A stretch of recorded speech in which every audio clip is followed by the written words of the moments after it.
All right, good morning. So I want to roll this out to you a little bit earlier than we normally do because I just figured out that I have to have my final grades done and ready to go by Friday morning. So we just have to change this up a little bit.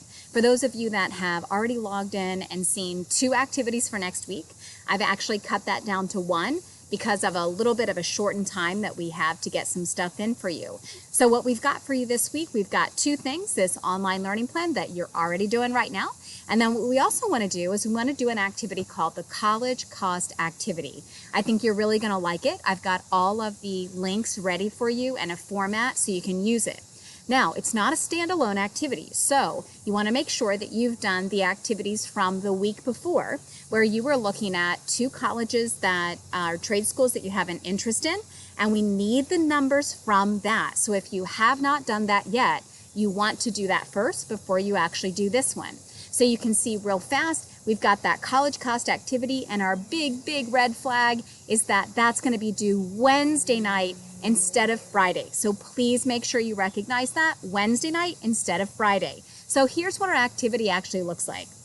Our college cost activity is going to be in a Google Sheet form. Got it in red, white, and gray for you. Your directions are going to be right up here at the top. So right up here at the top, it's going to ask you to use that file from the week before called the College and Trade School Activity.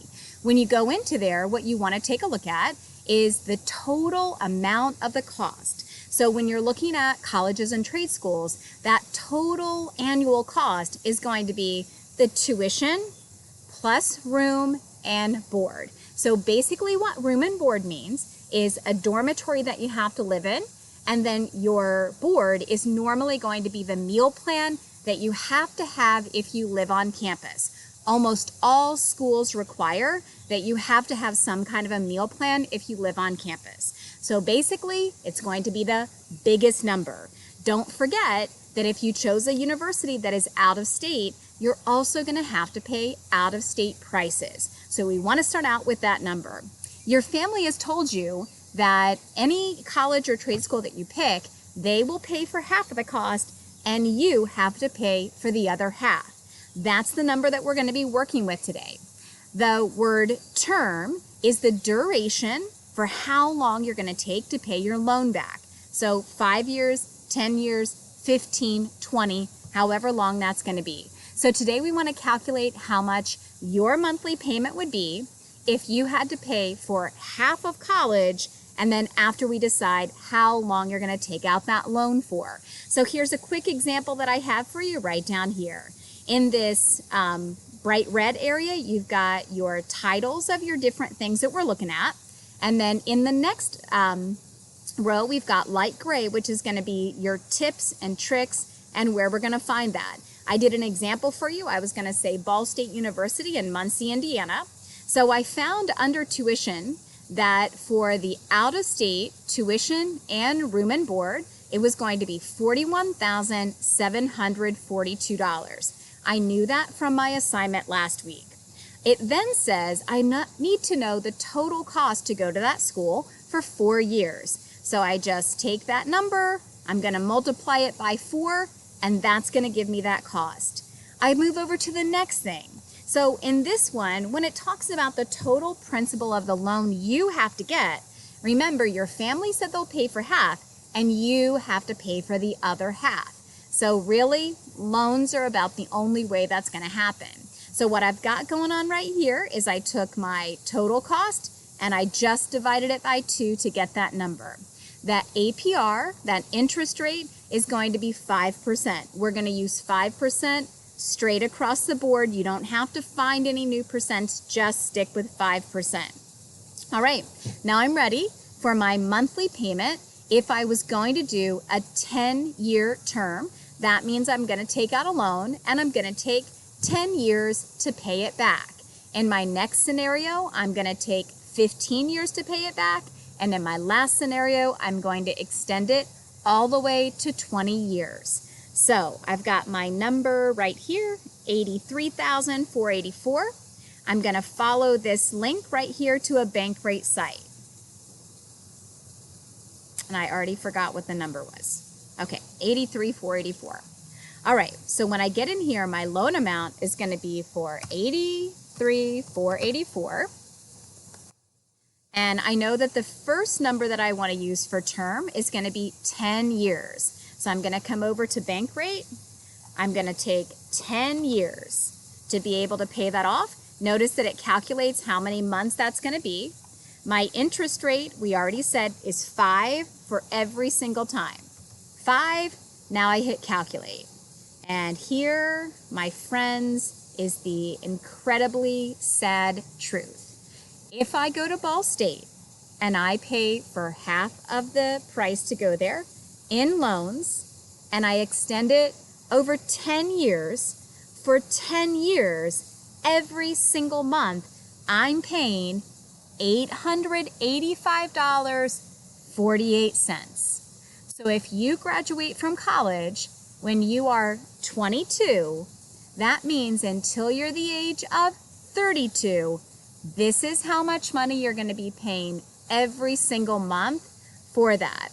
When we flip back over, you can see I already kind of cheated on you, and I recorded that number in there for you. Then I'm going to take it out real fast to kind of show you. It says the next thing is going to be 15 years. Oops, I need to hit calculate. And it brings it down to $660 every month. I would flip back over and record it. And my last one is going to be 20 years. And then you can see that brings it down to $550.96 each month. So again, guys, just a little bit of a reality check. If you graduate from this college or trade school at the age of 22, which is an average amount of time, this is going to be for 20 years. That means until you are 42 years old, you're going to pay this amount of money every single month. It's a whole lot of money. So when you work through this, if you get to the end of it and you're really excited about what you found, that's super awesome. If you get to the end of it and it really starts to make you question, oh my gosh, I don't know about that school. Maybe I need to take a different route. There are several different routes you can take to get to the same end result, to get that trade school diploma or to get that college education. A lot of students will start out at a community college and then they're able to transfer those credits, and the community college is going to be significantly less expensive. Other students have a school they would really like to go to, but they actually decide they're going to live at home, and that saves a lot of money.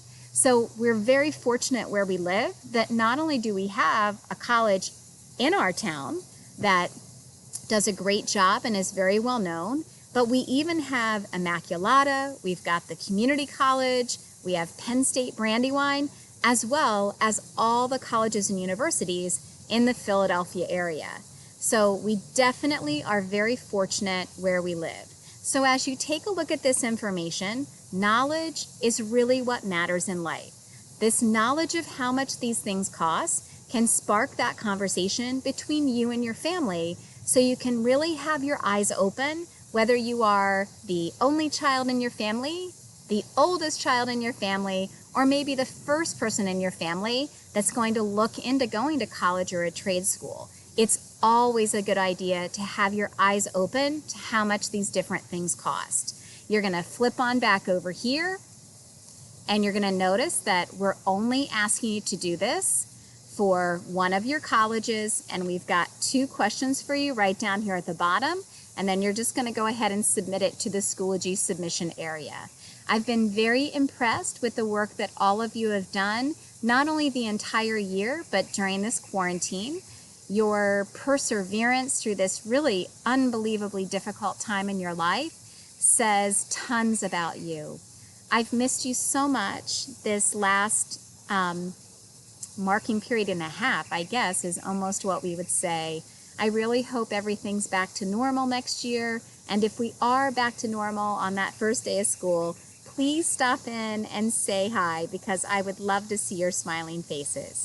All right, reach out if you have any questions, and please again remember that it's a little different because this is going to be due on Wednesday, okay? Wednesday. Have a good day. See ya.